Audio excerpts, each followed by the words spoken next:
Hello everyone, সবাই কেমন আছো? আমিও ভালো আছি। আমি অর্চিতা। আজকে তোমাদের সাথে শেয়ার করব বড়ি আলু দিয়ে ছোট মাছের ঝোল। তো এখানে আমি মাছগুলোকে নুন হলুদ মাখিয়ে নেব, দিয়ে কড়াইয়ে সর্ষের তেল দিয়ে মাছগুলোকে আগে ভেজে নেব। আমরা কম বেশি সবাই জানি ছোট মাছ খেতে যেমন সুস্বাদু তেমন স্বাস্থ্যের পক্ষেও পুষ্টিকর। তো এখানে মাছগুলো আমি আগে ভেজে নিচ্ছি। আর মশলার জন্য আমি এখানে সব রেডি করে নিয়েছি। যেহেতু আলু দিয়ে বড়ি দিয়ে মাছের ঝোল করব, তাই আলু আর বড়ি তো মাস্ট লাগবেই সেটা। আর যাবতীয় মশলা যা যা লাগে সেগুলো আমি তোমাদের সাথে এক এক করে শেয়ার করছি। আগে দেখো বড়িগুলোকে ভালো করে ভেজে নেব, তেলে দিয়ে উঠিয়ে রেখে দেবো বড়িগুলো। ওটা ঝোলটা মানে নামাবার আগে, তারপরে কিছুক্ষণ আগে বড়িগুলো দিয়ে ঝোলটা নামাবো।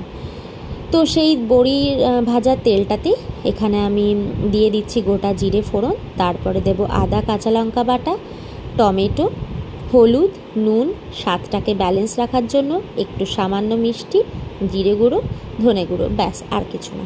তো এইগুলো সব দিয়ে ভালো করে মশলাটাকে কষিয়ে নেব। যেহেতু আদা বাটা খুব একটা কষাবার দরকার পড়ে না, তেল ছেড়ে গেলেই আমি দিয়ে নেব আগে থেকে সেদ্ধ করে রাখা আলুগুলো।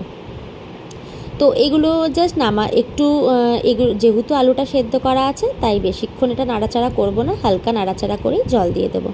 তো এখানে আমি জলও দিয়ে দিয়েছি আর বড়িগুলোকেও দিয়ে দিয়েছিলাম, সেটা স্কিপ করে গেছে কারণ বড়িগুলোতে একটু সেদ্ধ হতে লাগবে। তো সেই ঝোলেই আমি মাছগুলোও দিয়ে দিচ্ছি আর নামাবার আগে দিয়ে দেবো একটু ধনেপাতা। তাহলেই আজকের রেসিপি রেডি, বড়ি দিয়ে আলু দিয়ে পাতলা করে মাছের ঝোল।